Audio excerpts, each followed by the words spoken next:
a playlist original.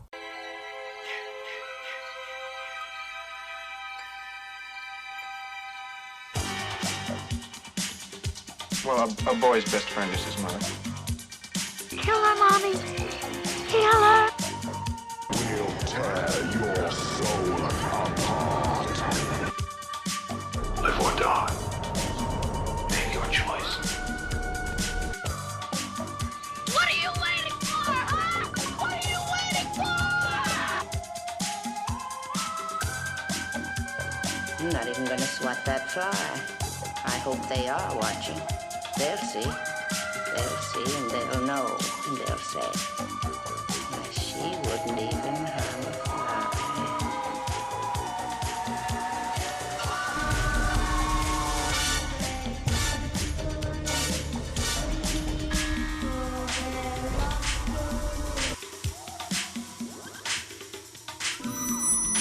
They're here.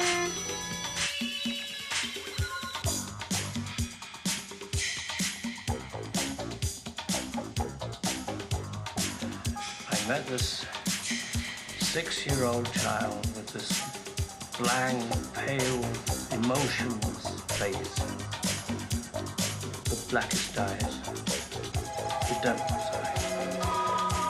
I spent 8 years trying to reach him, and then another 7 trying to keep him locked up because I realized that what was living behind that boy's eyes was purely and simply evil.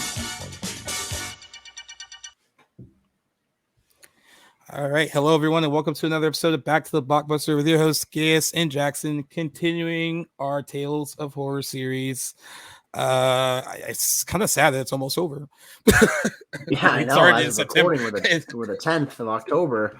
It's flying too fast. Yeah, we started in September. And we felt like we had like so much time to cover like 2 months worth of horror movies. And we realized that there were so many horror movies that we could talk about, and we can't even fit them all into 2 months worth of recording. Even 12 months wouldn't be enough. Well, it's not enough. It really isn't enough. But we're doing Hellraiser today. I know we discussed Texas Chainsaw Massacre last week on our last episode. We said that might be the next one, but we also warned that schedules change, and that is what happened. So Hellraiser is today, and Texas Chainsaw will be next week, we promise. But in the meantime, we've had horror movie podcasts on here as guests since we started Tales of Horror, but this particular gentleman who's been on the show already, and he declared that Hellraiser was his favorite quote unquote slasher film of the 80s. And when I had a guest that dropped out, I sent a message out last night trying to see if I could get anyone to join us, and he was willing to join us once again. So we got Leo from the Films and Fermentation podcast. If you did not remember who that was, he was one of 3 guys who joined us for our Dark Knight episode. So welcome back again. Yes, welcome. Nice to have you back, Leo. Me. Yeah, last minute and everything. Thank you. So, we were talking a little bit offline about just this movie in general, but you were kind of saying like you weren't particularly into horror films like initially. Like what kind of got you into them at a certain point in your life where you started to really watch different ones? So I was 10 when this film came out, so it wasn't really something I was going to see. I was pretty good at tricking my parents into taking me to see films in the theater that I shouldn't see, but there was a limit. I had seen Nightmare on Elm Street, and I had seen Friday the 13th, even though I was probably too young to see those. So I was never a really big horror fan as a kid. I liked like comedy horror, like Young Frankenstein or something like that. And then in the 90s, I started getting. It was the 90s when I started just getting into movies in general, and just becoming the cinephile that I am now. And so I spent, aside from like watching as many movies as I could in the 90s, going back and watching films from the 70s and 80s. And I was a big John Carpenter fan. Yes. And mostly from They Live and Big Trouble in Little China and Escape from New York were like my introductions to John Carpenter. And then I saw, he directed the original Halloween. Let me check that out. And then I watched The Fog, and then I watched The Thing, and then then everything else he did was horror. Yeah, much. it was pretty much. And so it was like my love for John Carpenter got me into watching more horror films, and then I started looking like, oh, who are some of the others? So you have Wes Craven, you have Clive Barker, studying up on directors and writers and all, and that's when I first came upon Hellraiser, was in the 90s when I was in high school. And I was like, this is awesome, because this is so much different from what I'm used to. So like with Nightmare on Elm Street, you have the witty, sarcastic, Freddy Krueger character.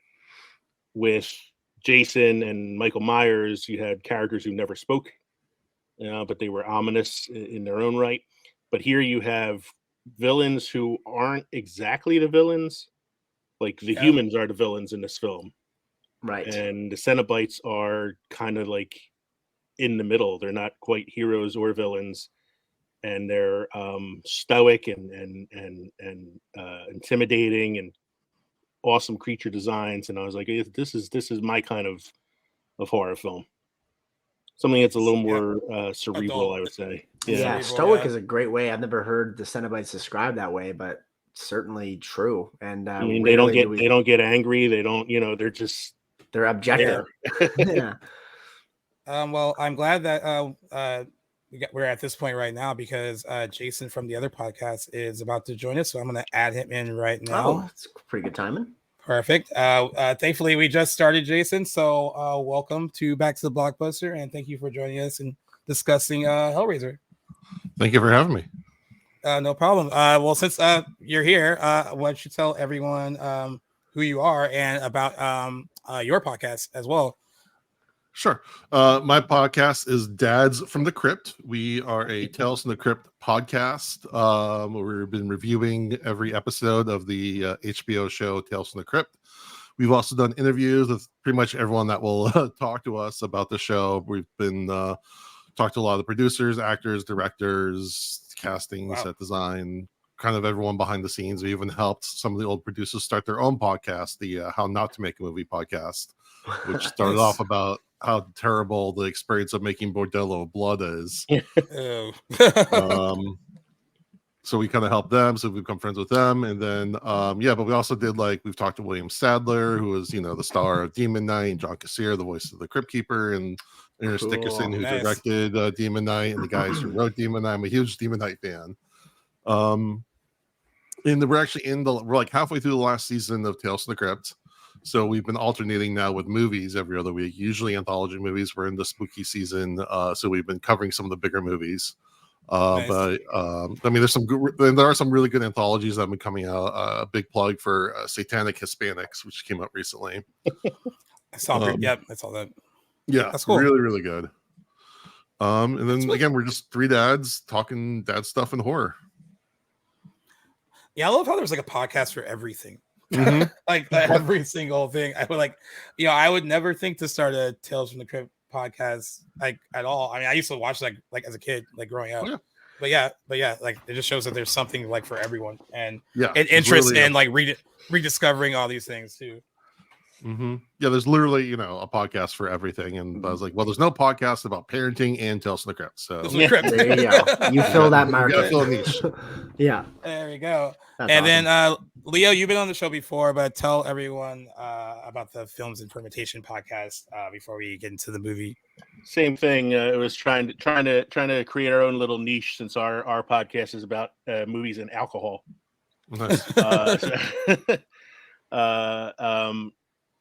So I'm Leo. I co-host a podcast called Films and Fermentation with my friends Mike and Kevin. And once a week, we discuss a topic involving movies. So, for instance, this week we did, 2 weeks ago, we did a recasting of Tombstone from 1993. Nice. This week we did the career of Ron Howard 1 week. This week we did a birthday episode, because all three of us have birthdays in October. So we talked about the 5 movies that we played on VHS as kids so much that we destroyed the tapes. How often we watched them. This week we're doing this year in film history, and we're going to talk about the year 2001 and the movies that came out that year. And so what we do each episode, aside from discuss the films, is we review alcohol as well.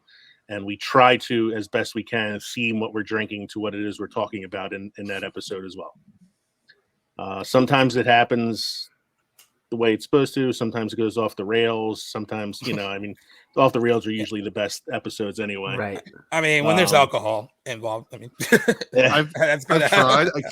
I can't podcast while under the influence. It's I'm fine. My other co-hosts do, and I've tried to join. I just feel like there's someone that needs to be running the train. running the ship. I'm pretty much the guy that runs I'm the conductor. Like, I try to keep it flowing, but then I screw up too from time to time because I am drinking while I'm doing the show, and but sometimes we tend to think like our best episodes are the ones where we totally lose control. Nice. No, yeah, I like controlled chaos. Like I'll let things go off. At some point, someone has to step in. We did we tried to do a Patreon only live on like a Friday night with a lot of things happening, and at some point we start talking about how much each of us makes per hour. I don't know. We just went some weird places. Like last we did a recording last night. We had a scheduling problem last week, so we recorded an episode for today last night. Which is why I saw your message so late last night, guys, was I just got done editing the episode because I was trying to get it out before midnight. Okay, and we were talking about the movies from our youth, but then somehow we got into a discussion about Saturday morning cartoons that went on for like 20 minutes. and I'm like, this is a different episode, guys. We gotta get back on track here. But it happens. We're doing a little Halloween episode later this month too. We're gonna do a deep dive into Monster Squad. I just watched. Gaius, I neglected to mention that when I was breaking down movies I'd seen, but I just watched that on Sunday for the first time since I was a kid. I used to watch the hell out of that movie with my buddy Cam, and just for nostalgia's sake, we threw that in, and it was great to be back. I honestly didn't remember much about it, but it was fun.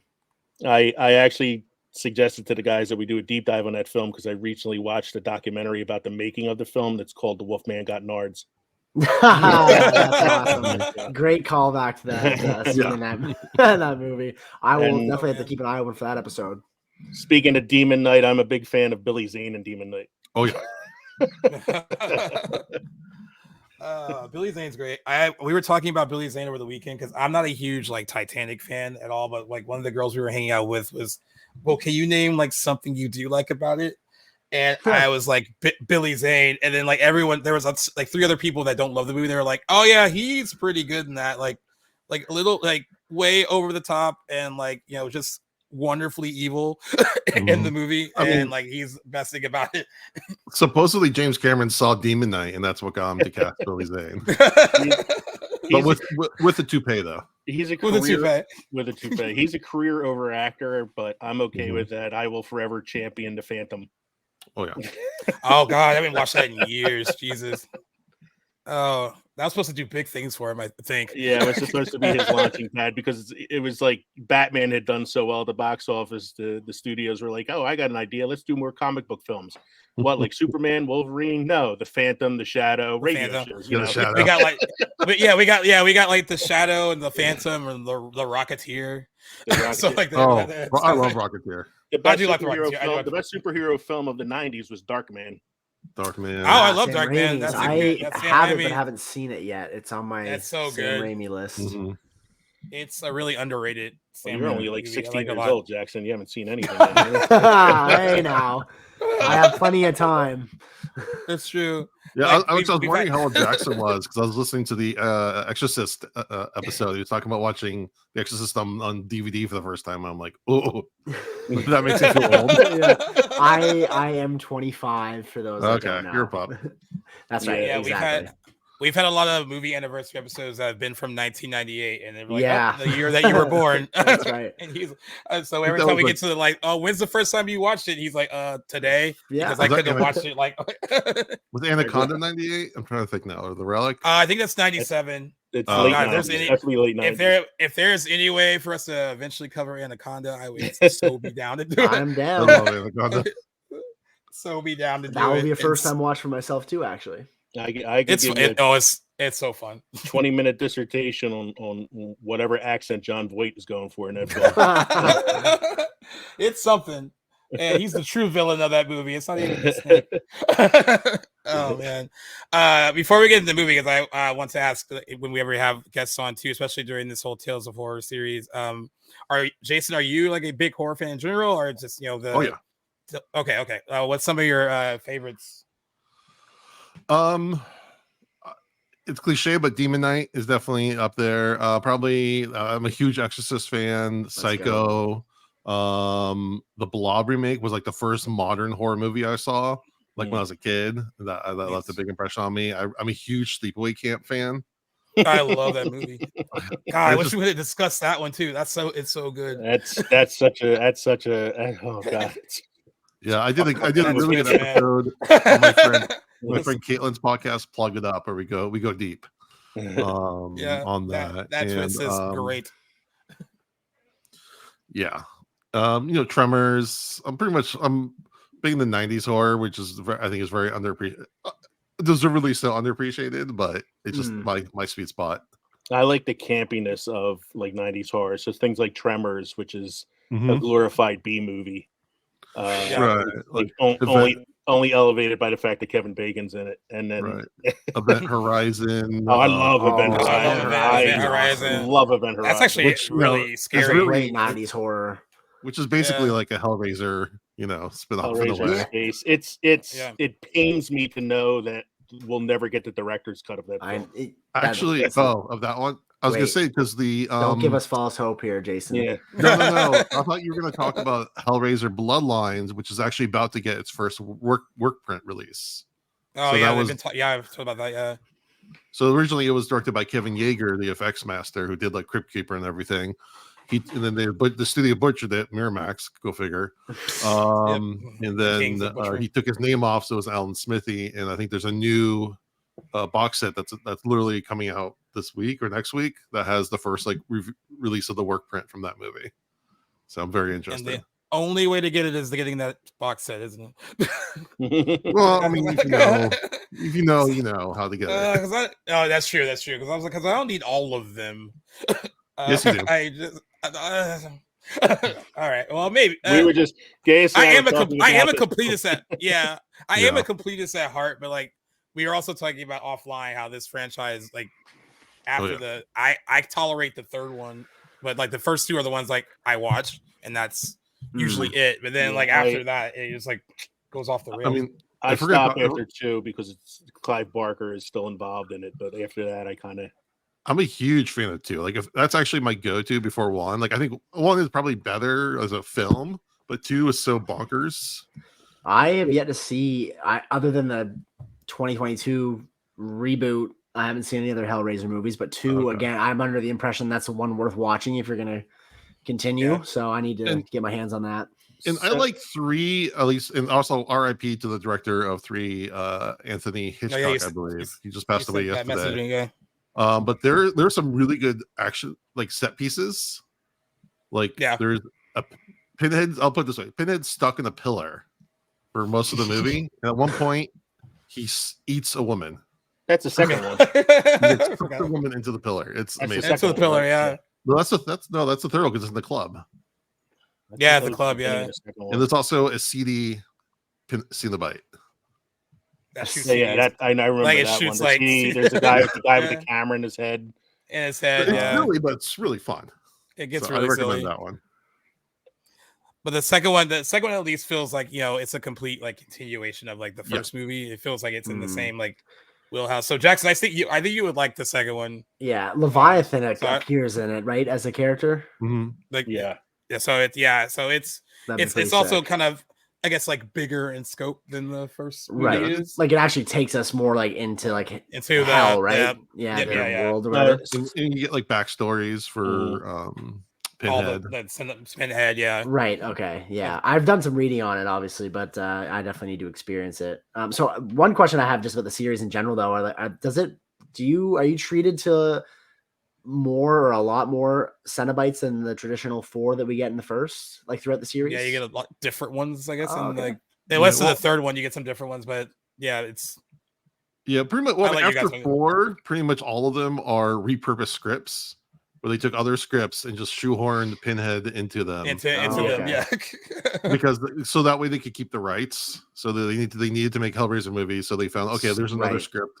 Let's just turn Yeah, into a Scott Hellraiser movie. Derrickson did one Oh. of them. No Yeah, way. Rick Boda, Yeah. who did a lot of the Tales from the Crypt cinematography, I think. He did like 3 of them in a row or something like that. Okay. Yeah, Pinhead was like the only real like through line with all the films was, you know, Right. Cenobites kind of changed here and there. Okay. Like I don't remember the Butterball one that appears in the first one. I don't remember seeing him. He's in 2. He's in 2, but I don't think he's in any of the other ones. Yeah, I'm trying to Okay. remember. There's variations on the Chatterer Mhm. in the later ones. Okay. The female Cenobite changes, you know, here and there. But Pinhead is the only through line, and Right. Doug Bradley, who played Pinhead, did 7 of the 9 original films, I think, as Pinhead. Yes, and thank Yeah. God he did because he's so great. He's in the only. that I mean, role. yeah. He might as well make that money if he can. Yeah, I was gonna say, yeah. If he can. Supposedly he's a super nice guy. My co-host Mondo, he'll be mad if I don't mention this, but he like was at a horror convention. He went to the bar later on, and then Doug Bradley was right there. He said, "Hey, can I buy you a drink?" He's like, "Oh, sure." And they just end up drinking together all night. Nice. That's cool. That is pretty sweet. He even has like a Pinhead tattoo on his chest. These my co-host. That is pretty dedicated. Yeah, Maybe he that's does, I don't amazing. know. I think Oh, I read that's like a behind the scenes story on the filming of the first movie where like he was in makeup a lot because of how complicated it was, Right. and that like in between scenes like people wouldn't speak to him because he looks so intimidating. So one of my other favorite behind the scenes stories is that he was offered either Pinhead or one of the movers. Yeah. It was like his first like acting role, and he was like, "Well, I want to be like have my face on camera so that way people can recognize me." Right. He almost passed up like an iconic role. Right. The movers who are in a 5-minute scene where they flirt with his daughter. They flirt with the daughter, and like disgustingly flirt with her too. Yeah. In the movie. So what could have been? That's funny. All right, for those that don't know, Hellraiser came out in 1987, and it's written and directed by Clive Barker, based on Barker's 1986 novella *The Hellbound Heart*. Is also Mark Barker's directorial debut. In the film, a woman discovers the newly resurrected, partially formed body of her lover/brother-in-law, and she starts killing for him to revitalize his body so he can escape the demonic beings that are pursuing him after he escaped their sadistic underworld. Somewhere beyond the light and the dark, beyond our secret desires and deepest fears, lies the door beyond all our limits.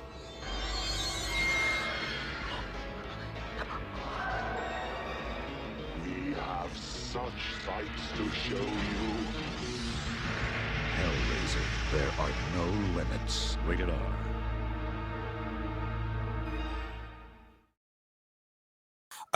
It says since Hellraiser's release, it has divided critics, but it has received generally favorable reviews. Some reviews range from Melly Maker calling it the greatest horror film made in Britain to Roger Ebert's calling it a bankruptcy of imagination. Wow. Roger's so up and down on his reviews, man. Like especially horror movies. Yeah. Especially horror movies. He was pretty vanilla when it came to horror, but I wonder. I haven't read his review for Hellraiser. We were talking about John Carpenter earlier, and I was like, he bashed every John Carpenter film except Escape from LA. He gave 3.5 stars.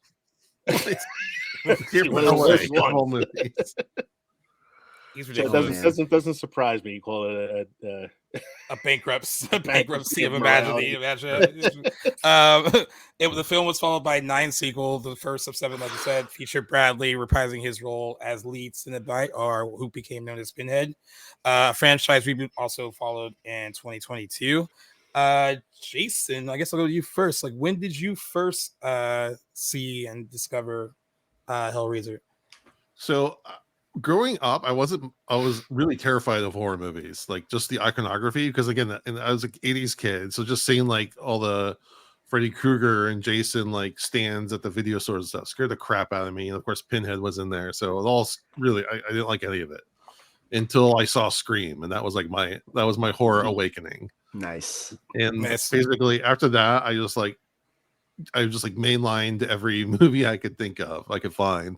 So Hellraiser was definitely there. So I saw it sometime in the mid 90s, probably 96, 97 era. And I know I remember I liked it. I remember I didn't quite like the middle part as much at the time. Now when you watch movies different ages and stuff, you have different appreciations. You appreciate it differently, yeah. But there's no denying just how iconic and otherworldly and amazing the Cenobite characters are in this movie. But as I've grown older, I find them not to be less interesting, but I find more aspects just as interesting in it. Right, I agree.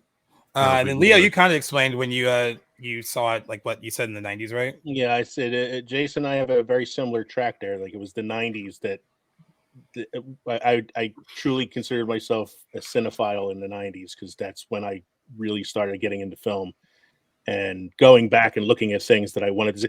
I remember as a kid going through Blockbuster and looking at like the covers of the horror films in there when I was little, and thinking like, it's intriguing, it's interesting, but I am too terrified to want to watch these.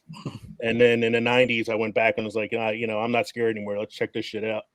And and then that's when I binged like all the Nightmare on Elm Streets and Halloweens and everything like that. But Hellraiser was the one that stood out to me the most. Nice. Yeah. And Jackson, it was like yesterday for you, right? I'm scared. No, not quite. It was. Okay, that's good. Glad to explain to you what Blockbuster Video was. Hey, I was around when Blockbuster was still a thing. I have memories. And actually, I saw a meme like yesterday about like why the save icon on computers is still a floppy disk. Like, new generations know what that means. Fair enough. I'm right in that middle. I still bridge the gap between today's new gen and the days of old. So yes, I was around for Blockbuster, and I honestly though I don't have any memories of like, because I would do the same thing. I can't remember if it was Leo or Jason that mentioned Sleepaway Camp earlier, but that was one of the movies I remember the iconography and the cover sticking out to me when I would be browsing horror movies at Blockbuster. Around here in Eastern New Brunswick, our big movie store for years was HMV. And so I would be browsing. I don't remember coming across Hellraiser. I was aware of it more when I got into like my teens and stuff, and when I was sort of like developing as a cinephile. And then it was only a few short years ago that I actually watched it for the first time. I would probably put it at like 2020, 2019. And I think yesterday was my third watch. It could have been my fourth. I've seen it a few times now, and I find, like you'd said, Jason, more things to appreciate about it each time.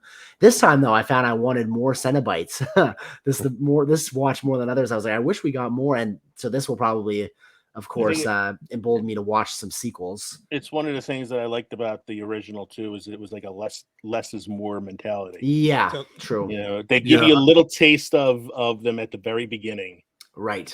And then nothing. They show you is so great. Yeah, I timed it. I know the timestamp. So they're in like the first couple minutes. They don't show up until past the first hour mark. Yeah, it's crazy. Roughly like an hour and like 5 minutes or something when they pop up again.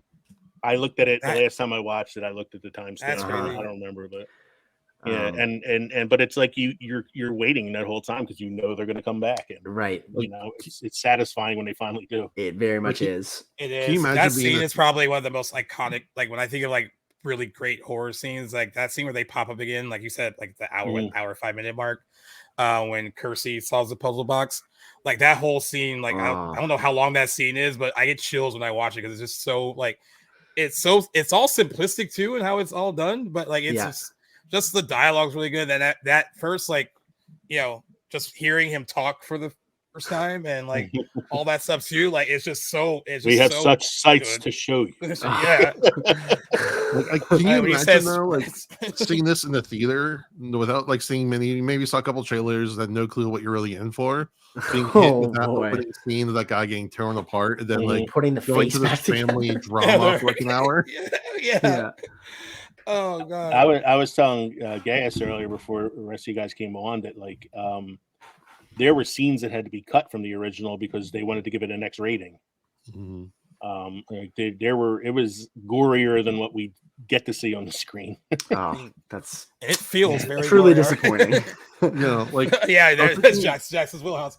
Yes, I was it thinking is. about like More what gore. words I would describe this movie as, and like the first one was sweaty. Yeah, Gooey in the Gooey. Very drippy. yeah, it's very drippy. It's very gooey. Yeah, it's very horny. So he's so horny. Oh, every, yeah. every version of Frank is very sweaty. True that.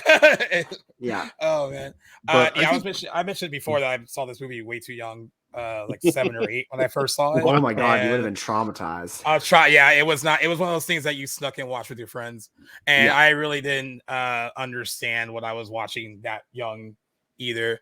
But over the years, I've I love the Cinnabite stuff. I do like that they don't use them a lot, just because of what happened, you know, with the sequels and how they, you know, Pinhead basically became this franchise's like Freddy Krueger after a while. Mm. But as I've gotten older, every time I watch it, I actually like the Julia, Larry, Frank family drama and, you know, Kirsty stuff that is going on, like you said, the middle section of the movie, which is mostly just like a really sordid, well-written soap opera. I mean, it's pretty much that stuff has been the most interesting thing for me to watch every time I watch it now. I just love how it kind of plays out and just how it's played. Like, I mean, I don't know how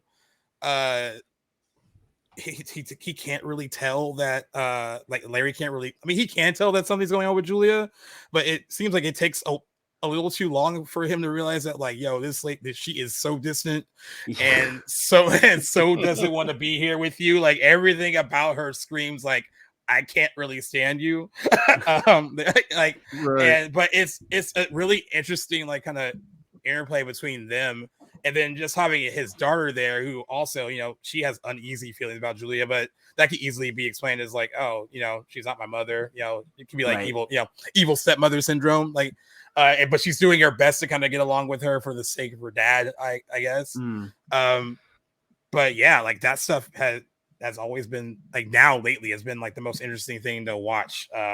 Just kind of how that story unfolds, and then also like her kind of struggle too of going. It seemed like she waffles back and forth because she doesn't really want to, like, when Frank suggested he seemed to suggest like, yo, we can get rid of Larry now, and then he's like, no, like, or find me someone else instead. She seems like she doesn't really want to necessarily do away with Larry if she doesn't have to. Right. I know she's not like happy with him, but it seems like she goes back and forth about like what to do about that. And, you know, I'm sure there was a part of her at one point that like was in love with him, and then she got bored. Right. And you know, that detail alone makes me kind of think that she's not pure evil. She's more just like intoxicated by Frank and willing to go to these extreme lengths to be with him, but she's not pure evil in the sense that if she was, I think she'd be happy just to rid herself of Larry earlier. I'd be bored of Larry too. He's so white bread. Yeah. Oh man, he is so oblivious. It was hard to watch actually. The scene where they're watching, he's watching like a boxing match or something. Fight. all I can think is like, this guy has no idea what he's watching. He's like sitting on the couch, like, yay, sports. Like it's right. Exactly. Yeah. Very true. That's I think Julia's one of the most underappreciated horror villains. props to especially Claire the second one, she takes a little even more of center stage. Yeah, but she is so good in this, and like she does a lot of face acting. Like you can just kind of tell what she's feeling, and her evil '80s hair, like her evil '80s hair gets more evil. It gets more evil as she gets eviler. Yeah, it gets like taller. And then, like, I noticed there's that scene with her at the dinner party, and she goes as she's leaving. She just gets up and says, "I'm going to sleep. I'm going to bed." Yeah, I'm going to bed. And everyone's like, "Okay." And she goes around. She kisses every man at the table except for Larry. Except for Larry. She goes around because everybody do the table except for Larry. Doesn't really say goodbye to his daughter because she's like, yeah, fuck you. She probably doesn't even like her really either. Right. Yeah, it's just like also a lot of things in like movies like this that make me cringe. I know it's a small thing. Like I can't imagine even being at a dinner like that and just having someone just smoke at the dinner table while I'm trying to eat. It's like, and there's that part when they're like in the house too, and she like just puts out her lit cigarette when they like first walk into the house, like on the floor, stomps like, on it, yeah. On the floor. Like Jesus, she's very unlikable. It's for the person who's never seen the film before. You look at the box or you look at the trailers, and you think the Cenobites are the villains. You know, the pinhead's the villain. And no, the humans are the villains in this film. It's Julia and Frank, and they're just the people whose job it is to bring these souls back to damnation. Yeah, I mean, this movie could have really been called "What a Woman Will Do for a Good Dick." Yeah, exactly. Which I read was when they were floating around ideas, a cast or somebody on a crew member had suggested something similar, like "What a Woman Will Do for a Good Fuck." Yeah, I think that's true. A Hellbound Heart was rejected originally by the studio as like too much of a romantic sort of title, and so they were shopping around names. I thought that was hilarious. That's hilarious. Has anyone read the book, the novella? I was going to ask you guys that. Leo has. I read it a while ago. It's more or less the same, but because it's a novella, it's very streamlined. Okay. It's I would say because Clive Barker wrote both. Right. And so it's very, very faithful to the novella. Some of the names are different, and a few of the set pieces are different. And it's a lot more descriptive in terms of the sadomasochism that the Cenobites are involved in. So much so that one of the reasons the film would have been X-rated if you had included a lot of that stuff in it. I probably would like the novella more. The novella is it's very, very good. It's really short. It's like, called The Hellbound Heart, which, like you said, sounds almost like a dark romance. And he wanted to call the film Hellbound, but the studio didn't like it. They said call it Hellraiser instead. So the second film, where he had more power and more say over what was going to happen, which is why the second film is such a bigger production too. He called Hellbound Hellraiser 2, so he got some use out of that title that he wanted to use. But I would recommend it. It's a really good book. There's a sequel to it as well, called The Scarlet Gospels. Okay, which goes a little. He knew how to title things. Yeah, Scarlet Gospels goes a little further into like the backstory of the Cenobites. Okay, I would eat that up. Cool. I got to read that book. Yeah, I think Leo, you mentioned. Go ahead, man. No, I was gonna say novella is only like 150 something pages, depending on what you're reading. It's a really quick read. Yeah, it's 186 pages. Yeah, nice. Yeah, Leo, you mentioned earlier about how like I think that there's something that is inherently more adult about this movie compared to other horror movies from like the 80s, like that were coming out at this time. I say it's one of the things that drew me to this film is that the like Pinhead and the Chatterer were not Freddy Krueger. They weren't some witty, sarcastic villain. They weren't silent like Jason or Michael Myers. They were there. Like they were stoic. I said earlier they were stoic. They were intimidating and intellectual. They're intellectual. They had a purpose. Right. And their purpose was basically, we're here to show you that there's a very thin line between pain and pleasure. Yeah. This is how we're going to show you. Yeah, I mean, if you make the analogies between the 80s villains and like the Universal monsters, so you have like Jason and Michael, who are more like a Frankenstein, a big silent hulking creature. Then you have Freddy, who's more like an Invisible Man, more just malevolent jokester. But like you think of the Cenobites more of like a Dracula, where it's like great analogy, more reserved, more knowing, like regal, and also like they both were at one point human, so they've kind of lost their humanity. So it's like a sadness, right, to them. So which is something that you kind of see in the second one, right? Like that they were once normal people. That Because originally, when Clive Barker wrote it, he didn't like think about the backstory much. And then Doug Bradley was sitting with him. And he's like, "What if he was human at some point, like maybe 1,000 years ago or whatever?" So that kind of like sparked the idea that there was a lost humanity in the character. And Doug Bradley like brought that to his character of being like, like you said, regal, but still not like chomping at the bit. And not, I mean, in the sequels, he goes more snarky. Yeah. Yeah. Well, that's when the studios got hold of it and took it away and Of changed course it they and all, did. so. I prefer the subtle shade. Like he has that line with Kersey when he's like, "Spare us your tears. It's a waste of good suffering." Good suffering. Like, Such a great line. My favorite, it's favorite line so in the good. film. It's a waste of good suffering. It's so Oh good. yes, everything Doug Bradley says in this movie is iconic, or at least the better dialogue delivered in the film. Save for one line at the end, that is my favorite. Oh, Jesus wept. Yes, I live for that moment every time I watch this movie. Yeah, that image as a kid, that is what frightened me. That is what I remember the most as seeing it like that young. Is that image of that guy's face just like you got that out far in it, or you saw? Oh yeah, that? we watched the whole thing. I was thinking you saw like the first hour maybe or something. No, we got through the whole thing, and no way, just at the time, really burst into pieces. And that image of him, like his face all stretched out, like that would fuck you up. The original line was "fuck you."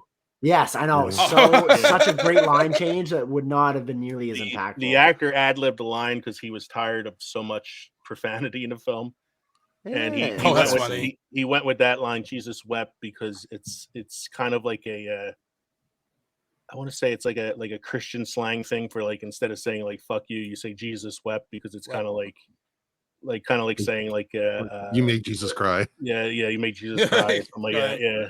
Well, what's also interesting is like there's a lot of Christian undertones that's never really explicit, like at least as far as what the characters are saying or doing. But like the first thing they do when they get to the house is take out all those like Jesus statues and crosses and stuff and put it like by the garbage. There's like a million statues in the house. Like like when Kersey's hiding in the one room, Jesus statue falls out. He really falls out. He crucifies rats in the bedroom. Because he's so mad that she. Yeah. I remember one of my friends when we watched it in high school. It was with a girl, and like she was just so caught up in like how like kind of dirty and tawdry it was. She was like, they're trying to get the bed upstairs, and it keeps flashing back between like Julia having sex with Frank and them struggling to get the mattress upstairs. And like when it kind of came to her, she was like, "Oh God!" Like so they're bringing up the very like mattress that she cheated on her husband on with his brother. On top of her wedding yes, dress. On her wedding dress. So foul. And then he gets cut, and his blood is what like resurrects said brother. She was like, I remember her being like, this seems so much deeper than like most horror movies that we were watching, like at the time, like in high school and stuff. But you know, like even watching that now, like that being like cut and spliced together, it like works so well because it's like, oh, these two things are like working together. And the fact that like this really like tawdry thing happened here, and now it's coming back to kind of bring this person back and in their new marital home. Even further, even in that scene, Larry is such a different. He's like really the opposite of Frank. Like he can't even like bear to like look at the sight of his bleeding hand. Frank was literally seeking out like this torment and like thrived off it. But Larry can't even look at the cut on his hand, which I know the same guy that was like Yay Sports the scene before that. Right. He's like about to pass out. Blood. There's two moments where it seems like Julia is like physically can't stand him. Is when they're watching the box team match, and she's kind of like, and then there's a scene where he's like having a nightmare, I guess, in bed. And he's like groaning, and she's just laying there, like you can just tell that she just like, I hate my life. I'd rather be with the skinless dude in the attic. In the attic than you.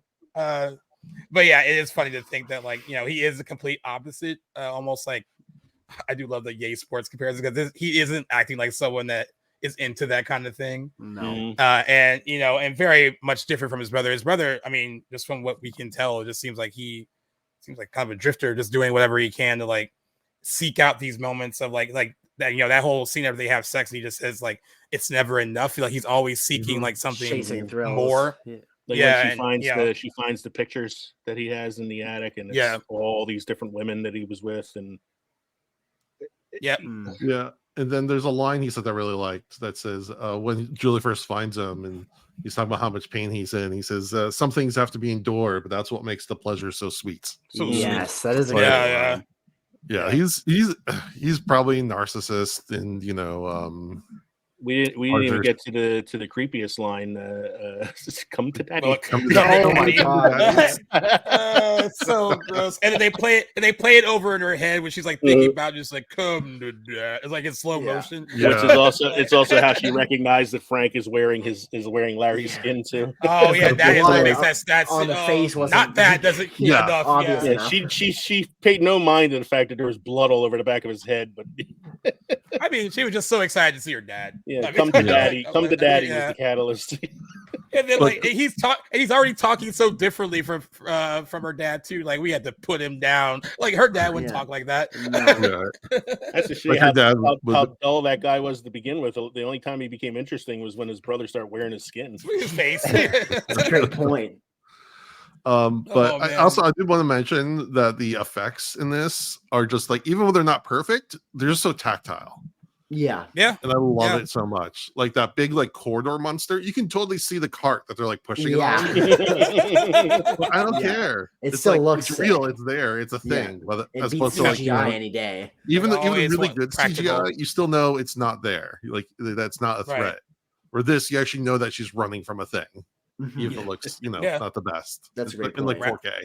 If Rather than anything, I know, right? even if it's You can't- bad, practical effects can still enhance an actor's performance, which you can Mhm. always say that about them.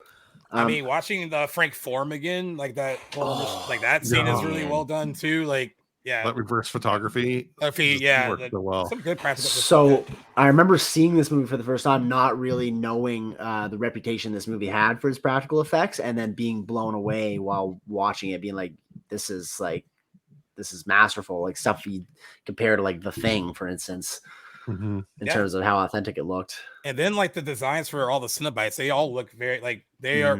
Every single one of them is eye catching in their own way. Yeah. Yeah, you can't really take your eyes off of any of them. Yeah, like just really, it really sticks in your mind. Like, and I think that's why when people watch the first Hellraiser, they think they saw more of them than they actually did.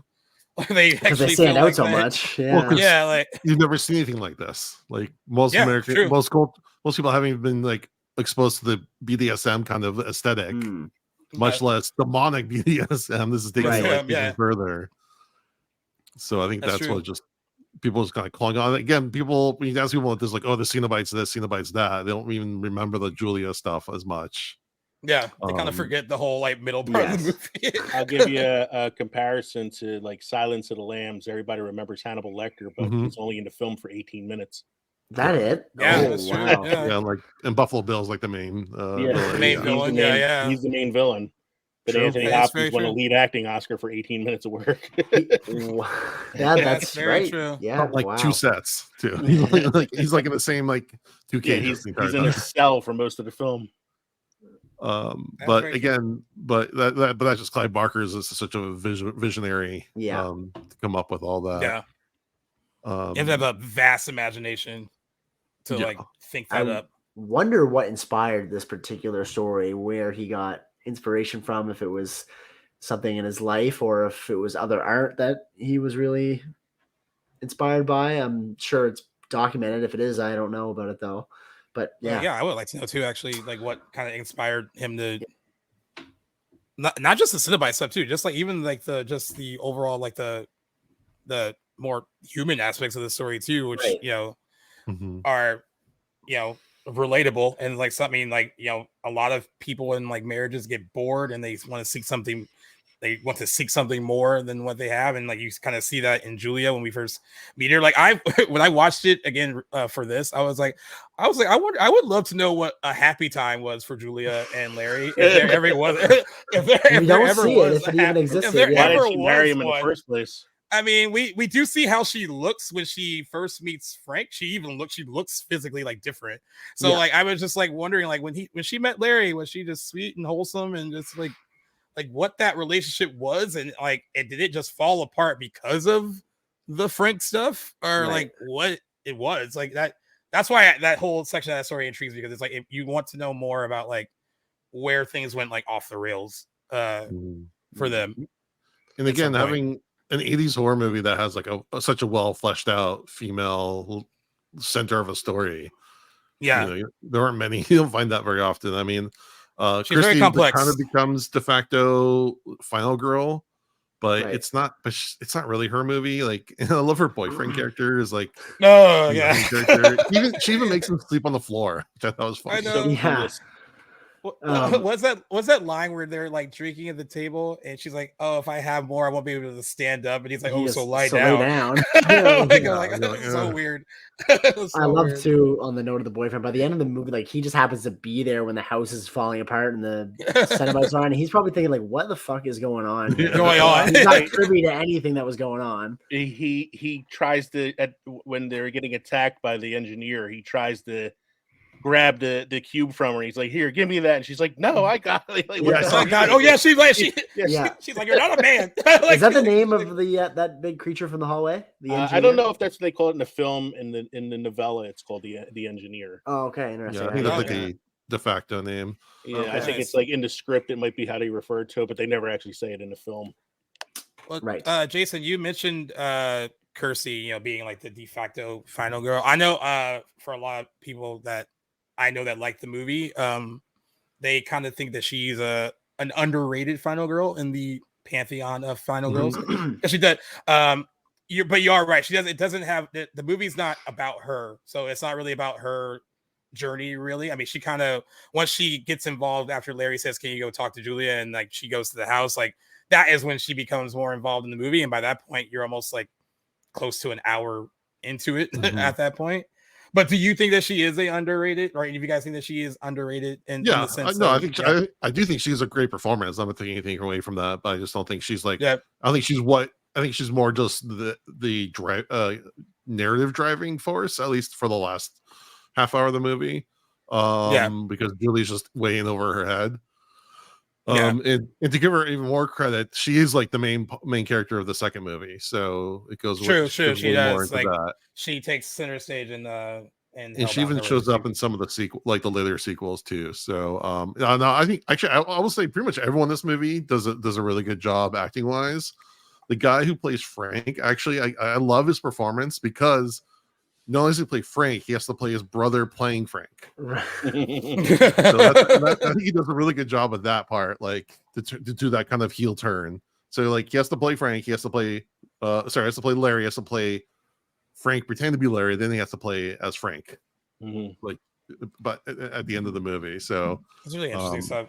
Yeah, all the acting is really good. Like it's a little bit more like because we can make fun of a lot of 80s horror movies for they're not great performances by certain people, but like I think this one for the most part has like really good performances from all of them. And I was listening on the audio commentary, like Ashley Lawrence said that her relationship with Claire Higgins while they were filming the movie was very similar to how their relationship plays out in the movie, because she spoke about her being a great actress, but she said that Claire Higgins was very much a little method in character, and how like she kind of was like a little like off-putting, and she was like we didn't really get along, and she's like didn't mean that in the sense of like I didn't like her, but like we just didn't have a lot to vibe about basically, right? But it worked for the movie because they weren't really supposed to really be besties or be close in any kind of way. But she was like, she said that Claire Higgins was very focused and took it very seriously. They all took it seriously, but she was very much in character for most of that. And I wonder if that changed by the time they got to the second one, if she was able to have more fun. But like, but they said that she was very much in character while filming this, which kind of added to their dynamic. Well, I do find funny whenever I watch this movie, though, is because it's very obviously in England, but they never really mention it, and then they try to ADR pretty much all the secondary characters. They got voiceover for it, so it wasn't as British. And there's even one point where there's like one black guy who shows up when Christy passes out. He's wearing a New York. And they're obviously American. I was like I remember the one that, like, as I got older, I was like, it's in England, but I guess they don't really distinctly tell you that it's right. Filmed in England. They want it to be for more. More the studio wanted more American, wanted it to be more American.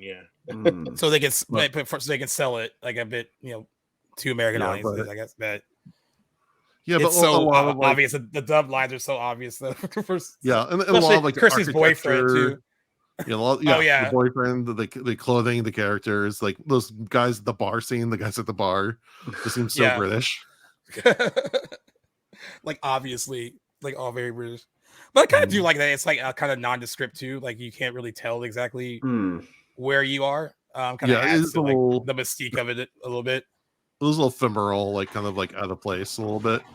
Yeah. And also, speaking of which, the score in this is so good. Yes. Christopher Young, it's so funny because we mentioned Christopher Young when we were talking about Urban Legend because he did that score too. And one of the guests we had on mentioned that. I forgot that Christopher Young did the music for Hellraiser, and I would even say that this is a very underrated like theme music. Like a lot of people don't really bring it up when they talk about like great horror movie themes, but it's very operatic and very big and works very well for the story. And it would be in my top 5 like horror movie like pieces of music. It's like really, really good. Adds a lot to it, I think. Yeah, it's very much its own character. Adds the environment, the foreboding feeling throughout the movie for sure. Definitely something I noticed more upon this watch too than previously. Because when that title card starts at the beginning and you have like a good sound system, it booms like through your entire room. It's so good. It's a great piece of music. I was curious. I want to go back to Frank for a sec. I was just curious if either of you guys knew if it was like well documented why they had another actor play Frank as like the monster. I'm just curious if it was maybe so Sean Chapman has played Frank as a human. As human. If it was something to do with him not wanting to go through all that makeup, maybe.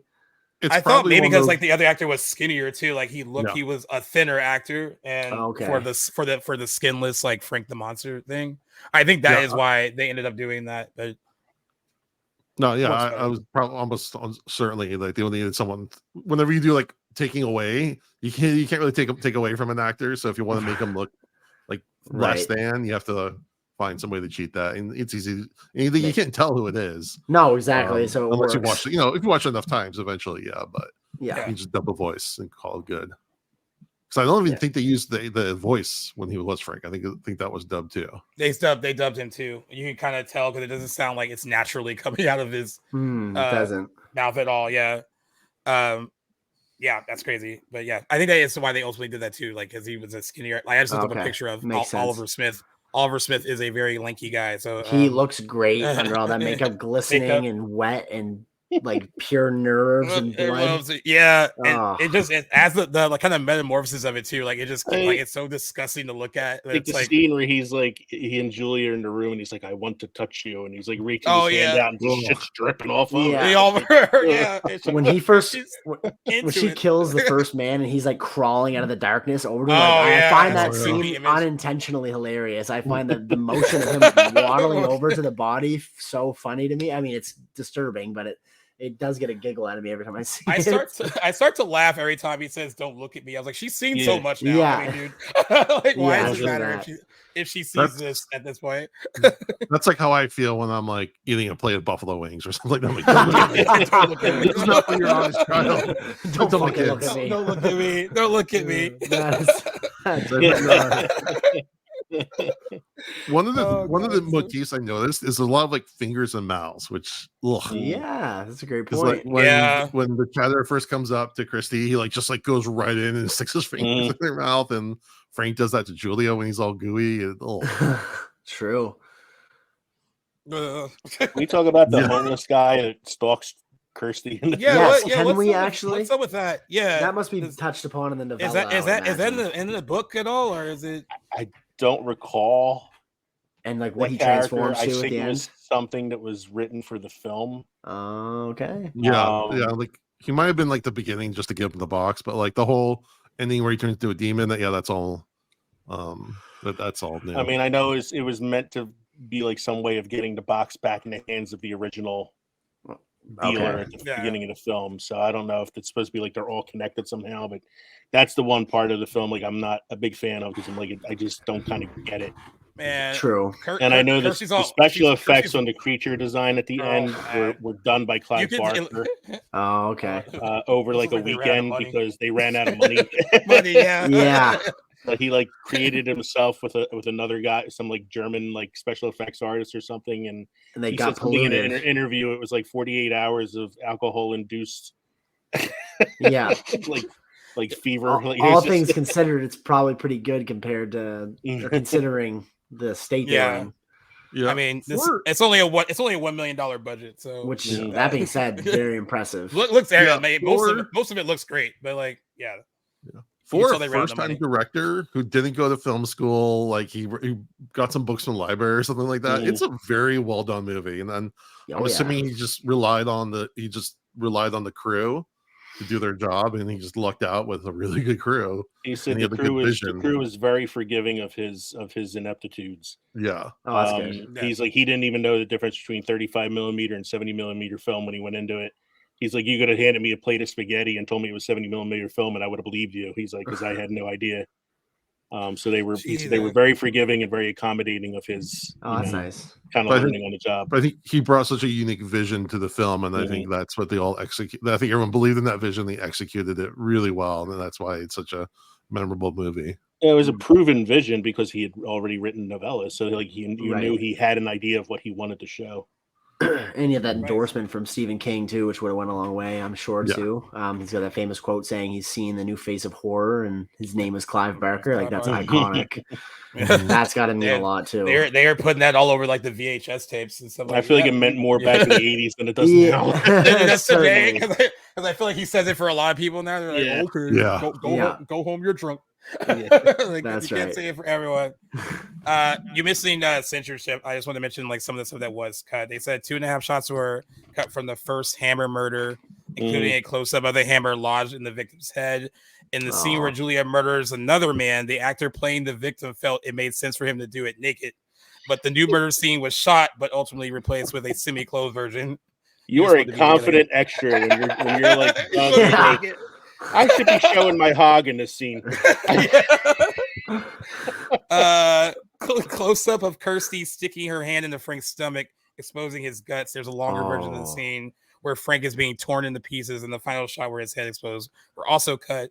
Barker also said that the seduction scene between Julia and Frank was initially a lot more explicit. Said we did a version of the scene which had some spanking in it, and the MPAA was not very appreciative of that. Lord knows where this, and he said, "Lord knows where the spanking footage is. Somebody has it somewhere."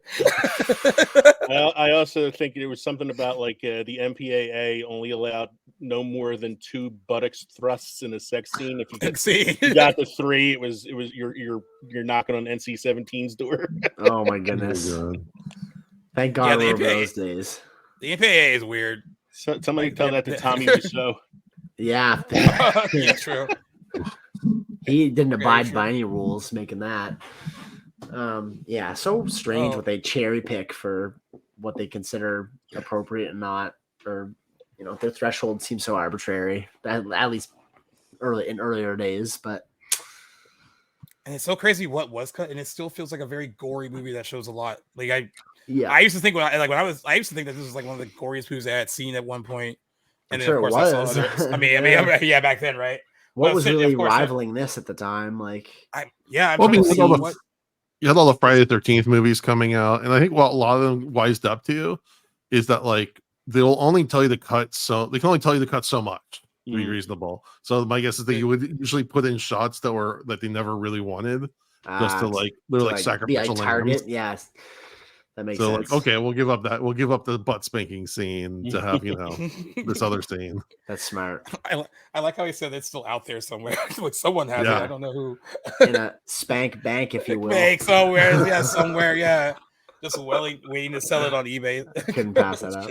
What a woman would do for a good fuck. You were set up. Yeah, there you go. Oh man, that's hilarious. I mean, and Hellraiser was also initially banned in Ontario by the Ontario Film and Video Review Board. By a 3-2 majority vote, the film was deemed not approved in its entirety, but because of community standards. It was banned because of its brutal graphic violence with bloodletting throughout, horror, degradation, and torture. In August 1987, Hellraiser was passed by the Ontario Film Review Board, but only after several cuts were made on the film.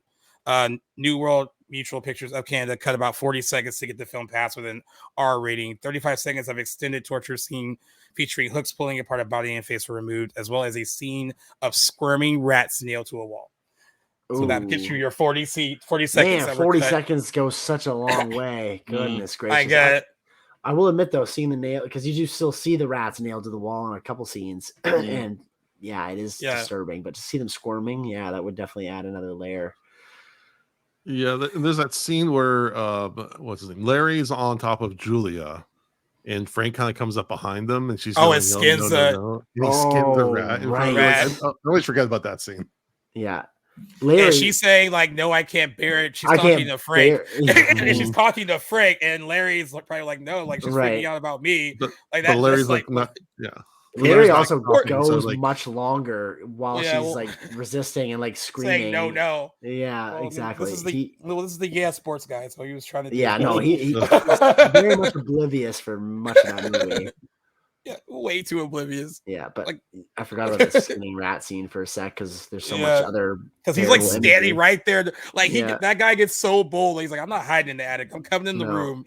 Probably because he's ready to kill Larry if he were discovered. I'm sure he didn't really care. Well, yeah, there's that one point before they get the last guy that Kersey sees Julia taking into the house. Like he wanted to do Larry then. Right. And she's like, no, and she's like, no, like, well, then find me another one. Right. And I do love the shot where Kirsty goes to get to the house and Julia has let the dude in, and the camera just pans to Julia. She just looks around with her like evil sunglasses on, and the music kind of swells and makes her look like more like evil.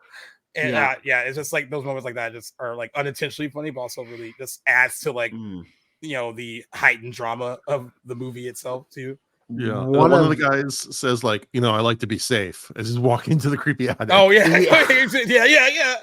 then they're like, where's the bed? She's like, oh, why can't we just do it on the floor? And he's like, oh, okay. Like he doesn't really like. At that point, there's only one thing on the mind. Yeah. I find one of the scarier elements of those scenes are Julia's hairstyle. I've never been a fan of. It gets more evil as the movie goes along. It gets like taller and redder. Whatever color. And when she's wearing, I'm not a big fan of like the '80s woman suits, and so I find like that combination with her hair and her sunglasses and the business suit, just such a archetypal villain look. That's gonna be my Halloween costume. It's the way the way was paved by Meg Foster from any other '80s horror film. Female villains. So at the end of the movie, where I'm assuming Frank accidentally stabs Frank accidentally stabs Julia. That's not the intention, right? But he also doesn't seem to care. It's already in there. It was already It was only a matter of time. I think that was his thought. Nothing personal, baby, and then like just lets her die. Yeah, I think she did all that for him. Yeah, I don't think he meant to do it, but he was planning on eventually doing it. So he's like, okay. No time like the present. A couple days. She was.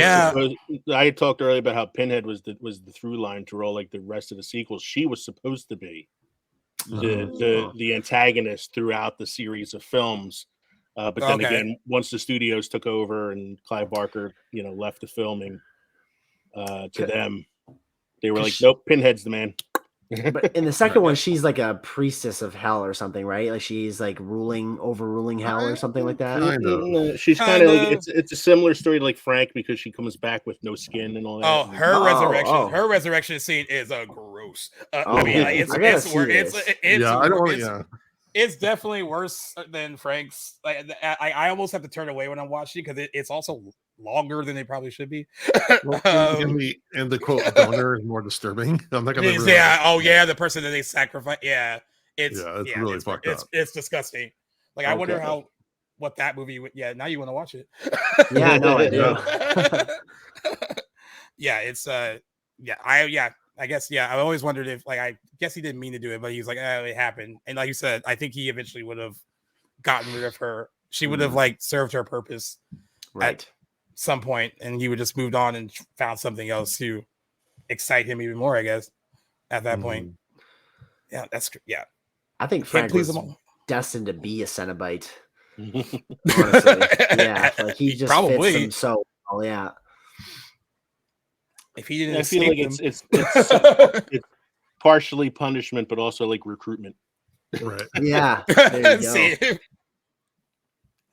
I also love how they have to set that up too, where like he has to like basically say that he escaped them, so they have to hear it because they didn't necessarily trust Kirsty. Yeah. And like, you know, I love that aspect of it where like, you know, where they're like, we have to hear it from your own lips, like, you know, that this is what happened. And he's just so mad and betrayed. He's like, you set me up, bitch. Well, yeah, you kind of had it coming, Uncle Frank. And I love that she kind of feels like, all right, I did what you wanted, and they're like, no, we still want you to. Yeah.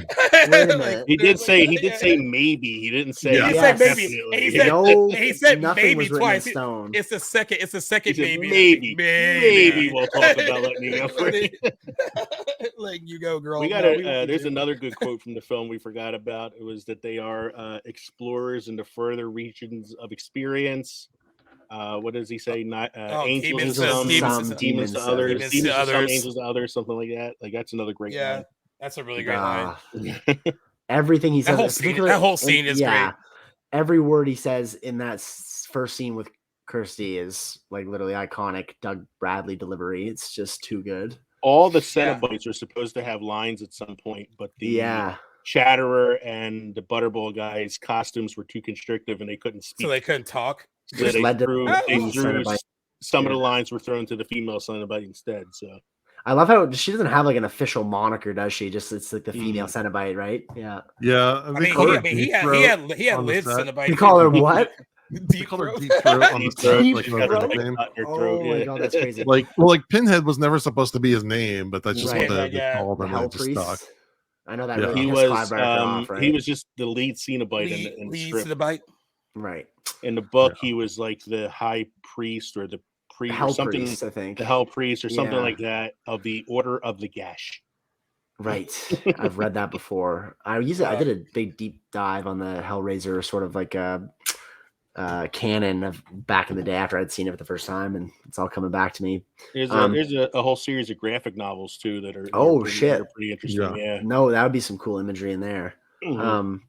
I find actually there's a question we can all answer. What do you guys find? I'll start with mine just because I'm pitching it, but like of all the Cenobite like sort of the design, I find like the creepiest or like the one that icks me the most is like that like vaginal hole on the female Cenobite's neck. Like, I find it so disturbing to look at. Even the watch I had yesterday, I still get grossed out while watching it. But is there any particular element to any of their designs that give you guys the heebie-jeebies more than others? Or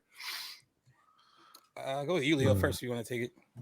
I don't know. I don't like. I think I've watched it so much now that nothing really bothers me anymore Fair from enough, it. But like, I know, like her cut in the throat was pretty gnarly. Butterball had like a giant gash across his stomach or something, where like his innards were starting to come out. I do like the end where he like takes the glasses off and his eyes are sewn shut. And that is a cool detail. What were the sunglasses for in the first place? To look rad. It's a cool design. Yeah. But yeah, I think I honestly I think the grossest thing is Frank. Yeah, like he's way grosser than any of the Cenobites. Very true. Yeah. What about you, Jason? No, yeah, I agree with the Frank thing. I mean, Pinhead is just like almost like a silhouette is iconic, and just like the way he's like wearing like leather dress, leather skirt. But then if you like look at his chest, he's got like little cuts all the way down. True. Or just kind of like open wounds bleeding. He looks more badass than anything. Yeah. Yeah. He's such a cool fucking character. He looks design. like he's the leader, you know? Like he has a look like that. Yeah. Yeah. The Chatterer was the one that kind of freaked me out as a kid the most. Yeah. Understandably. I mean, they're all pretty scary looking, especially if you were a child. But that one was the one that got me the most. I always thought Pinhead looked cool more than scary. I thought that look was like really cool. But as a collective group, they all kind of look badass as like a collective group of villains. There's that meme that like goes around like metal band. Yeah, exactly. Basically, yeah. And a lot of my friends I showed this movie to for the first time, they always wish that they were in it more. They liked the movie, but they're like, after that scene's over, when they like first appeared to Kirsty, they're like, why wasn't the movie all about that? And you kind of get more of that in the second one, but even they're not in the second one a ton either. They're not like the lead.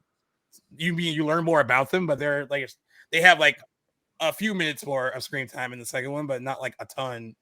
I feel like I want to say like the first time I watched it, I kind of felt that I was like, man, I could have used more of them. They were awesome. But the more I watched it, the more I was like, I get it. Like you know, it's the anticipation is part of the fun. Yeah. Yeah, I do. Yeah. And I think that's what especially when you look at the sequels, you learn to appreciate that more about the first one and even the second one, because the second one, they're not used like a ton in that either, but it really is like you kind of yearn for them to be back on the screen once you get like a full image of them. Because like you said, you get that first couple moments in the beginning, and then you get like a nice little family drama in the middle.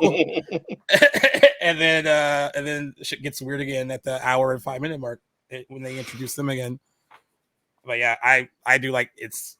I think if I was younger, I would have totally wanted them in it more. Mm-hmm. But I think that's another good alternate title for the film. Shit Gets Weird.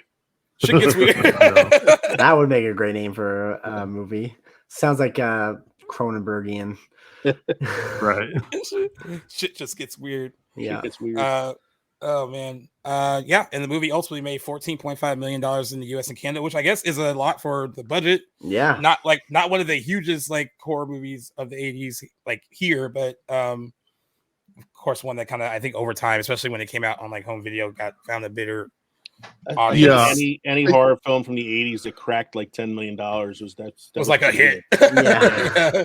Right. Well, again, I think because these weren't the kind of movies that a lot of people were seeing in the theaters. Now that home video was a thing, like they felt more comfortable renting at home. And also, I think this movie probably did a little bit like in the European areas because it's not a American traditional slasher. So I think it probably made more money in foreign and video. Not as prudish with their rating system either. I think in some of those European countries and true. Yeah, and like horror films like this, especially the 80s slasher flicks, are like a very niche market.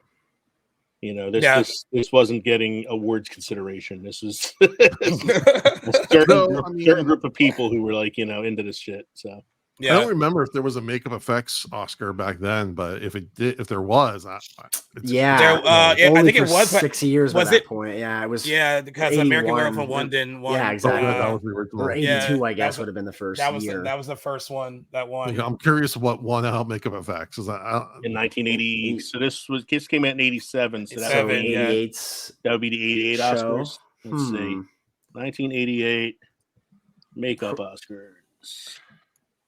Predator would have been a good contender. I think Predator would have been in there probably. Harry and the Hendersons. Oh, so you haven't heard of that in name only. Honestly, 87 is a can't tell if you're joking or not. Oh no, the first thing that popped up was Harry and the Hendersons. Wow, the fact that movie on Oscars blew my mind. It came up as best makeup and hairstyling was the name of the award. Okay. Oh, yeah, it's changed over the years. Right. The first time they gave that award out was in 1980, and it went to the Elephant Man. Oh, okay. So they had it throughout the 80s. Rick Baker won most of them. Right. Yeah, I'm sure he did. And he did the makeup for Harry and the Hendersons. So. Okay. I think the Fly won that 1 year. Yeah, the Fly won 1 year. So unfortunately, I gotta take off. Oh yeah, that's right. You're done at 7. Yes. Right. Thank you for joining. Thank you for joining us. Yeah, no, I wish I could stay longer, but this is a blast. Thank you for having me. And check out Dads from the Crypt.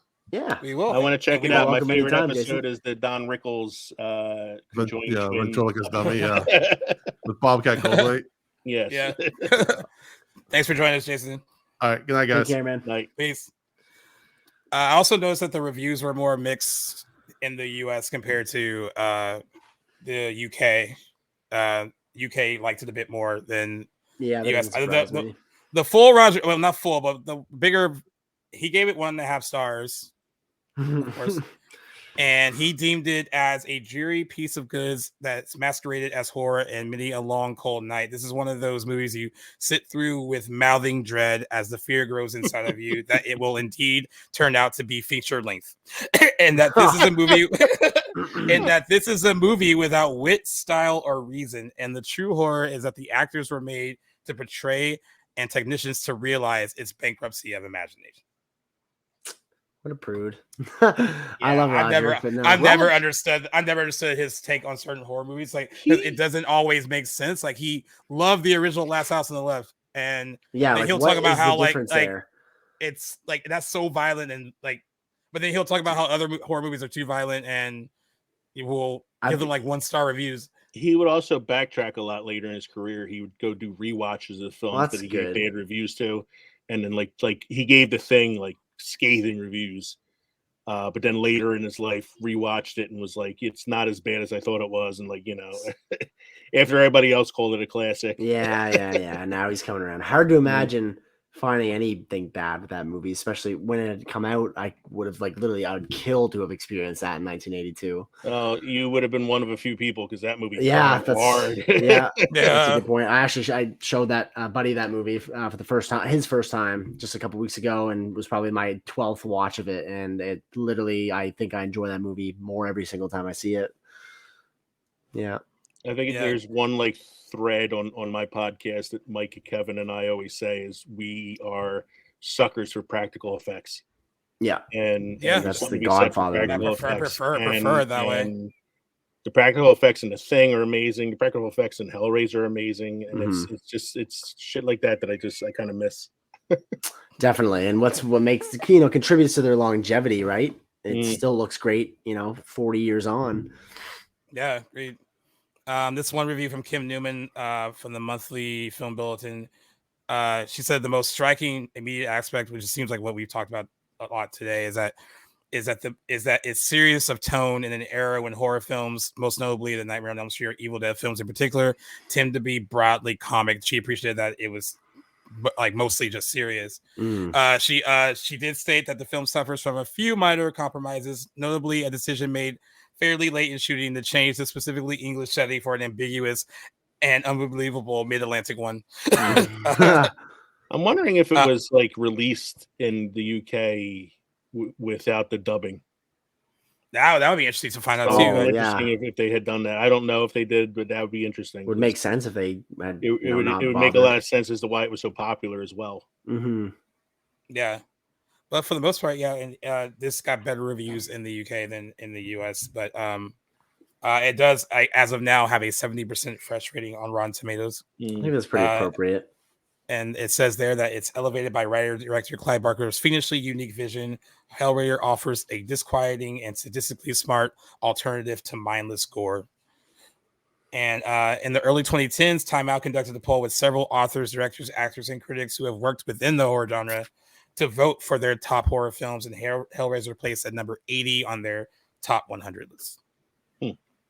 Jeez, well, it's nice to crack that list. Deserving, for sure. I'd like to know what number 1 was. But it's Exorcist of the Shining. Really, probably Exorcist was it's gonna be one of those. But any kind of final thoughts that you want to throw out about your thoughts on the film, especially I guess compared to like from when you first saw it and today, does it still hold up to you today and all that? Definitely still holds up to me. Yeah, it really holds up to me still too. Yeah, I agree. My experience with it, though, obviously a little bit different. I've only seen it a handful of times, only over a span of 3 or maybe 4 years. So yeah, I still enjoy it every time I go back to it. I'll probably put some distance between myself and it, like the original at least. I definitely, after this conversation, definitely inspired to watch at least Hellraiser 2.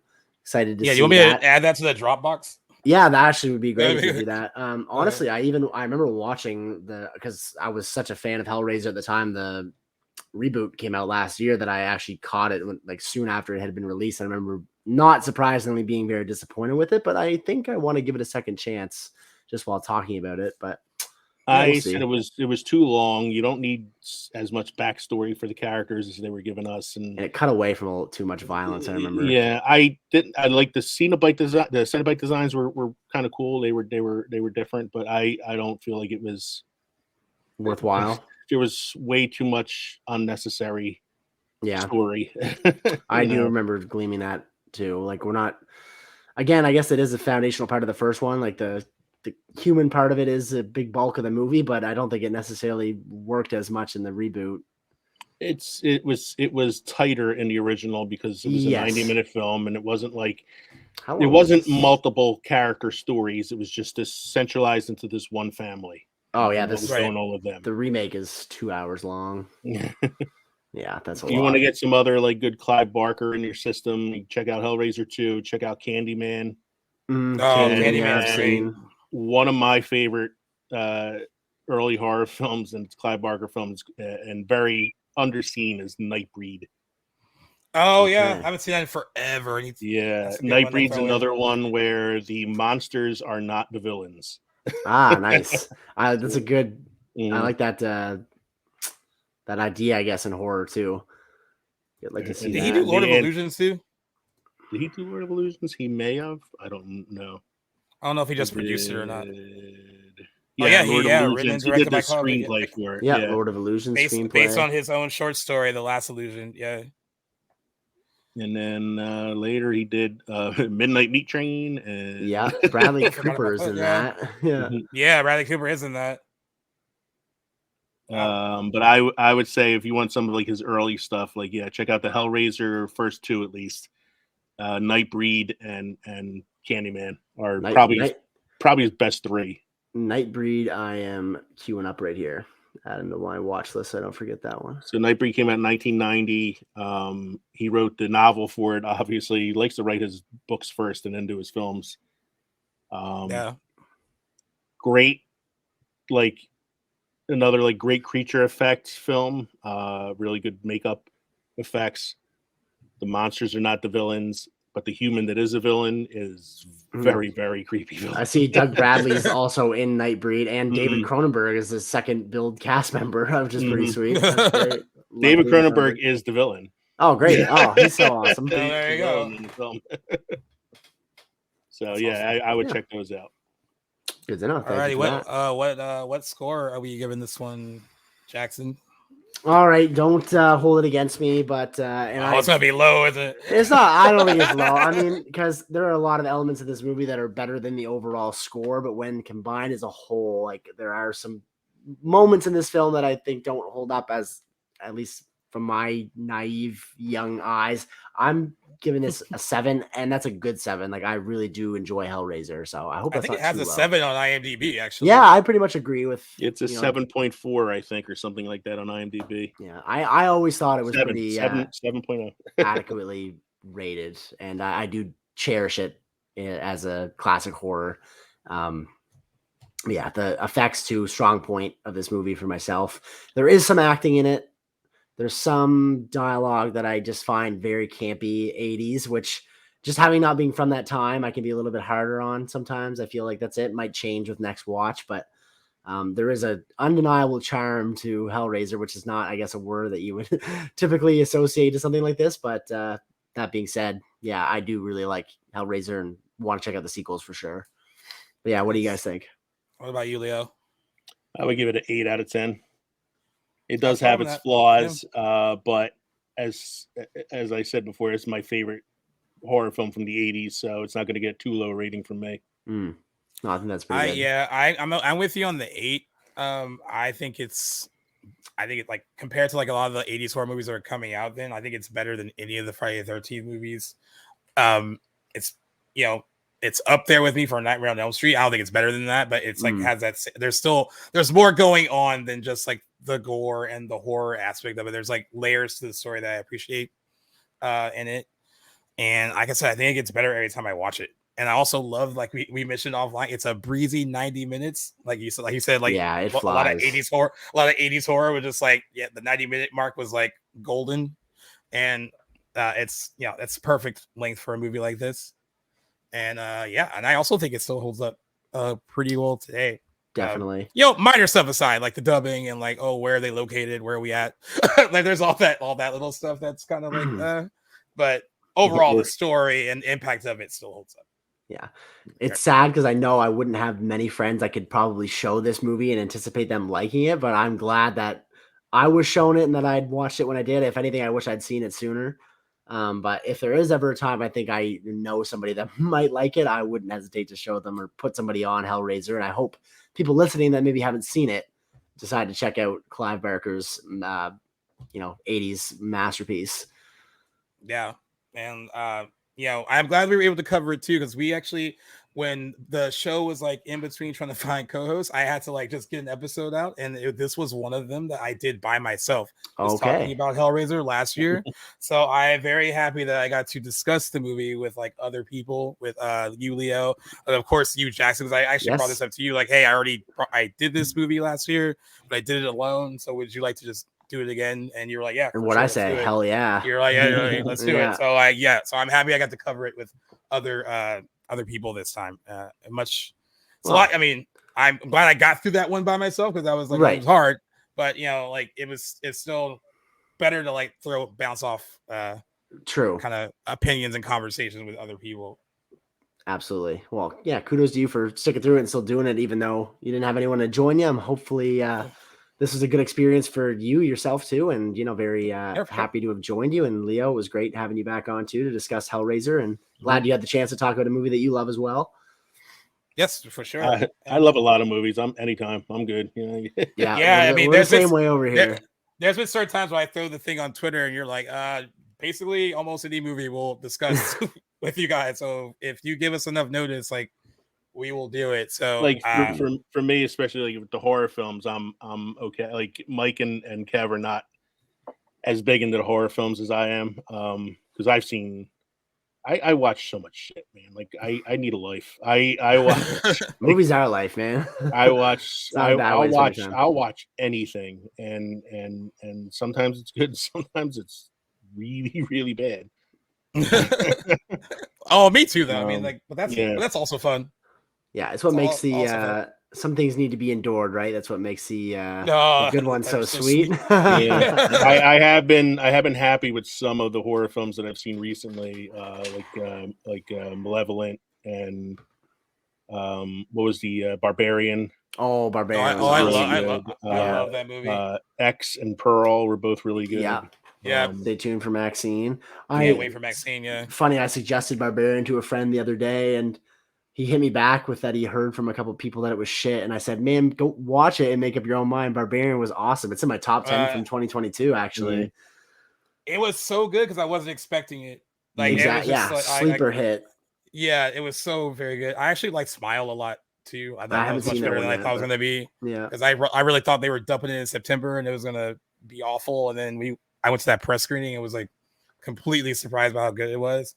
I like the creature effects at the end of that were pretty awesome with the I gotta see that the reveal of the Smile creature. Yeah, we've had more hits lately than misses. Than misses, I think. And other than that one we talked about earlier on our other episode, the recently released one. But yeah, there's mostly. What'd you do recently? Exorcist Believer. Exorcist Believer. Are you afraid to say it? No, I was trying to be nice. I thought so. I was like, wait, does he just not want to toss shade at it? I will. I was trying to be I haven't nice. seen it, Leo, though, but yeah. But we did a guest spot on another podcast last Halloween. A podcast called All Hallows Eve had us on to talk about House of a Thousand Corpses. Oh, nice. And it was the first time I had ever seen that, which is odd considering I see everything. And I hated that movie. It was one of the worst fucking movies I've ever seen in my life. I hated too. And I was it made me not want to watch Devil's Rejects, but then I did. Devil's Rejects is really good. That's the only. Have you seen Devil's Rejects, Leo? I have not. I haven't been able to bring myself to watch it after. Okay, Devil's Rejects. I like House of a Thousand Corpses, but Devil's Rejects is above it. But I would say you could probably skip 3 from Hell, which is like the official conclusion of that trilogy. But no, I just love Rob Zombie, and there's no one else really like him. But yeah, I mean, I've seen him in concert. He's excellent in concert. I don't know if he's as good a director as he is a performer, but probably not. I know a couple of his songs. He's a very eclectic man, that's for sure, or artist, I guess. I mean, he himself did not like House of a Thousand Corpses. So. I think there's some studio mismanagement, if I'm remembering correctly. Yeah, I think he enjoys Devil's Rejects. I think he's happy with how that turned out. Yeah. Also, and that's the only thing that he's cast his wife in that I liked her in. Yeah, fair enough. Because he cast her in everything, and like everything. She's not that good, but that character is like right in her like sweet spot, and she's able to play it well. So Yeah, it's a lot of fun. I think you would like Devil's Rejects more than House because I hated House of a Thousand Corpses too. But what is Devil's like your Rejects is good. favorite horror film? You would say like for me, Hellraiser is my favorite of the '80s. It's not necessarily my favorite horror film. Halloween, like 1978. So Okay. it's my number one. The Thing, man. I always go back to that. I think Gaius and I are always consistent when we come back to our favorites, and I've always heard him say Halloween. And I just having rewatched The Thing, like nothing tops it for me. I like horror comedies as well. So like I'm a big Shaun of the Dead fan and Zombieland and things like that. Okay. Zombieland's great. I would say now I like anything John Carpenter, obviously. Yeah, there you go. Anything John Carpenter, but I think the horror film that I've watched the most over the last like 10 years or so is Cabin in the Woods. Oh, okay, I love that movie that's too. solid. Another one that came out of nowhere. Yeah. one that was hard to market because they didn't want to give anything away. Yeah, and marketing it without giving it away probably made it seem like it was just a drop in the bucket of all these typical Cabin in the Woods movies. It was like I remember the marketing for it. Yeah, it looked like a very like tropish like slasher in the woods. It's slasher cabin, you know. Yeah. Speaking of John Carpenter, though, earlier in September, I got my first ever watch of Prince of Darkness. So I fucking loved that. I can't wait to watch it again. I'm sure I'll get it in next year, if not sooner. Yeah. Have you seen in the Mouth of Madness yet? Yeah. So the Prince of Darkness was the last of the Apocalypse trilogy I had to see, and so I've watched them in the weird order. And I've seen The Thing a million times, and I've only seen those other ones once. But I got to rewatch In the Mouth of Madness. I saw that earlier this year for the first time. But yeah, really liked him. Carpenter's probably one of my favorite. Well, not probably. He is undoubtedly one of my favorite directors, if not my favorite. I got to revisit that that question. But he consistently hits. I've seen 4 or 5 of his movies in October and September alone. So I might just see how many I can get in before spooky season's over. Don't do vampires. You'll be mad. No, really. Well, I mean, I might as well get around to it. I even like the bad films. I like vampires. Like I actually enjoy Ghost of Mars, and that's. I'll probably. I forgot all about Ghost of Mars. Yeah. Ghost of Mars is supposed to be a Snake Plissken film. It's supposed to be Escape from Mars. No. Oh wow! It sucks if we go that way. It was supposed to be Escape from Mars, and I don't remember the reasons why it didn't happen, but he just rewrote it as something different. That's too bad. I love John Carpenter. I was telling Jackson, I always kind of start spooky season with The Fog. It's been like a tradition to start it with that movie. I saw that as well. I think that movie also gets better every time I watch it. And like, it's always weird to hear directors talk about criticize things about their movies because he criticizes that a bit, like things he wished he would have done better. But to me, it's like really good, simple like ghost story, and like that's all it really needs to be. Very atmospheric. Yeah. Like all there's a lot more. Like if I have to go, I go Halloween, The Thing, and The Fog, and that's like the top 3 I have, and then that switches for other people. Like for Jackson, it's The Thing, Halloween, and I don't know what your third is, but like it. I'd say it'd be Prince of Darkness. Honestly, after seeing that one watch, really like They Live. I've only seen it the one time though, so I'm dying for a rewatch. That movie is so awesome. John Carpenter film. Yeah. The bubblegum line, man, is like one of my favorites in cinema. Roddy Piper was my favorite wrestler as a kid. Right. So, yeah. That like random 6-minute long fight scene with him and Keith David just never ends. I find hilarious. Like that's an homage to the Quiet Man.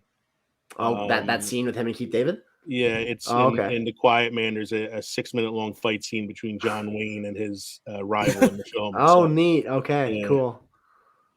So by the way, guys, this is what happens when you let 3 movie nerds just like talk for. I could go on to the end of time. I'm like, I was up till like 2:00 in the morning last night editing a podcast, and now I'm doing this with you guys, and I'm recording my next one like tomorrow. So it's like never stops. Oh man, it's like a full-time job at this point. Yeah, it really is.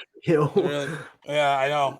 In between working my full-time job, in between you're working your real job, but but it's fun, and like we get to meet like a lot of cool people like you that come on and become like friends of the show, and it's makes great it all having worthwhile. You on again. Yeah, absolutely. Yeah, great having you on. And I know you could probably find the Films and Fermentation podcast wherever you get your podcast, but is there anywhere specifically you want our listeners to? Yeah, we have we do have a Linktree account, so you can go to linktree.com/films and fermentation.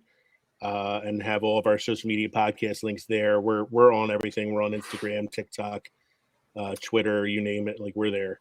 Yes. We're on Spotify, YouTube, Apple Pods, like, Good Pods. We're on all the podcast platforms, so you can find us anywhere. It's Films Nice. and Fermentation. 3 friends who like to talk shit about movies while getting shit faced. Nice. There we go. And we will link all of your info at the bottom of the description of this episode, as well as Jason and the Crypt podcast as well. Even though we said goodbye to him earlier, but we'll make sure that you have all of his information too. And Jackson, why don't you? I guess that's it, eh? Yeah. All right. Well, very special thanks to Jason and Leo for joining us on episode 126 of Back to the Blockbuster. Thank you guys listening for joining us while we chatted about Hellraiser. It's been a blast. Always a pleasure. Thanks again, guys, for continuing to support us at our Tales of Horror, where we are covering explicitly horror movies until the end of October leading up to Halloween. It's a very fun time of year for all of us involved. And if you guys want to get on an episode, make sure you guys send us a DM or look and reply to our stories on Instagram. And again, for those of you that maybe are new listeners, you guys can find us wherever you guys get your podcasts and on the Playlist app, which now is on the Google Play Store. For those of you who've been listening, it's not just for iPhone users anymore. You Android users can find the Playlist app now. And yes, Leo, you're the last one left with us. Thanks a lot for joining us. Jason, too, it was a blast having you guys on again. And until next time, my friend. Thank you for having me back. 126. Peace. Take care.